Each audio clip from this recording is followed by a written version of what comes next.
Hello പ്രിയപ്പെട്ടവരെ, ഇത് ഡാനിയലച്ചനാണ്. Bible in A year എന്ന ദൈവവചന വായനാ പദ്ധതിയാണ് നിങ്ങൾ കേട്ടുകൊണ്ടിരിക്കുന്നത്. ഒരു വർഷം കൊണ്ട് വിശുദ്ധ ബൈബിൾ വായിച്ച് മനസ്സിലാക്കാൻ സഹായിക്കുന്ന ഈ മലയാളം പോഡ്കാസ്റ്റ് നിങ്ങളിൽ എത്തിക്കുന്നത് അസെൻഷൻ. വചനത്തിലൂടെ ദൈവത്തിൻ്റെ സ്വരം ശ്രവിച്ച് ദൈവത്തിൻ്റെ കണ്ണുകളിലൂടെ നമ്മുടെ ജീവിതത്തെ നോക്കിക്കാണാൻ ഒരു വർഷം മുഴുവൻ എന്നോടൊപ്പം ബൈബിളിലൂടെ ഒരു മനോഹരമായ യാത്രയ്ക്ക് ഞാൻ നിങ്ങളെ ക്ഷണിക്കുകയാണ്. ഉൽപ്പത്തി മുതൽ വെളിപാട് വരെയുള്ള 73 പുസ്തകങ്ങളിൽ പരന്നു കിടക്കുന്ന മനുഷ്യരക്ഷയുടെ കഥ ഒരു പ്രമേയമായി മനസ്സിലാക്കുന്നതിന് the great adventure Bible time line എന്ന റീഡിംഗ് പ്ലാൻ നാം ഉപയോഗിക്കുന്നു. biyindia.com/മലയാളം എന്ന ലിങ്കിൽ നിന്ന് ഈ റീഡിംഗ് പ്ലാൻ ഡൗൺലോഡ് ചെയ്യാവുന്നതാണ്.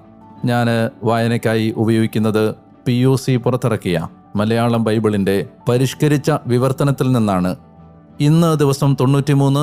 ഇന്നത്തെ വചന പാരായണത്തിൻ്റെ ഭാഗങ്ങൾ ന്യായാധിപന്മാർ അധ്യായങ്ങൾ 12,